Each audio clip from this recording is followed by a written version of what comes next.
मित्रांनो, गेलं 15 ते 20 दिवस जे वातावरण खराब होतं त्यानं काय झालं की बऱ्यापैकी तेलकटचं लोकांच्या बागेमध्ये फळं सापडली.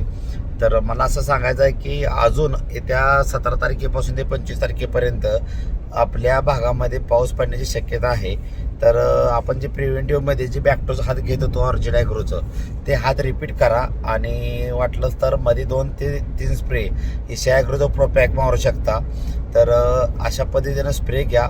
मात्र बॅक्टो मारताना नमोस्टिक टाकून मारा. खूप छान रिझल्ट आहे. सलग 2 स्प्रे घ्यायचे आहेत. ते आपल्याला काय करायचं आहे, कारण पहिला जो स्प्रे आहे तो प्लेनने घ्यायचा आहे आणि सेकंड स्प्रे आहे तो घ्यायचा कॅपटॉपसोबत. हा स्प्रे कंटिन्यू ठेवा ज्याची बाग सेटिंग झाली आहे. कारण असं निदर्शनात आलं की ज्या ज्या बागा हार्वेस्टिंगला आलेत, 1 महिना दम आहे, अशा बागांनी सुद्धा नवीन तेलकटचं डाग दिसायला लागलेत. त्यासाठी आपण काय करतोय की प्रत्येक बागेला जी बाग सेटिंग झाली आहे, भले ते लालमध्ये छोटी असू द्या किंवा ते हार्वेस्टिंगला असू द्या, प्रत्येक बागेला आपल्याला बॅक्टो हा स्प्रे घ्यायचाच आहे. कारण ॲडव्हान्समध्ये घेऊन ठेवा, कारण आल्यानंतर तेलकट कोणाचं काही चालणार नाही.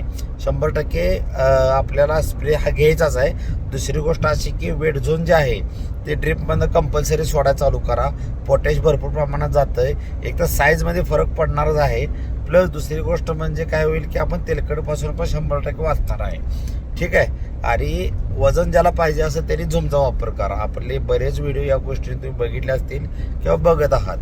तर येत्या या तारखेला आपल्याला अगोदर मी तुम्हाला सांगतोय की या तारखेपर्यंत आपलं वातावरण खराबच होणार आहे, 17 ते 25 पर्यंत. तर हे अगोदर आपली काळजी घेणं गरजेचं आहे. ठीक आहे. धन्यवाद.